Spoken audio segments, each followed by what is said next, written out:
شنو ذا المبلغ؟ ولا خبز ما نهار عزوز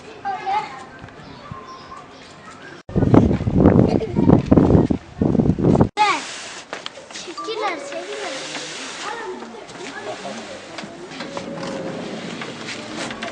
ben görüyorum. Ne yapıyor hani? Lo vedo là, lo vedo la mattina te ne andiamo, vedo là.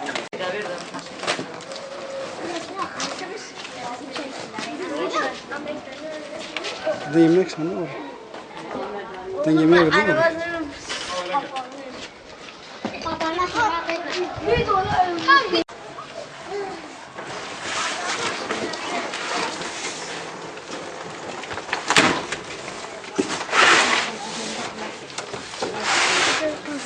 عزيزي خذي خيرها وقبلك أم تمش دلقي وممنون حجاج ما تشتيني خذي وقتي خبر زوال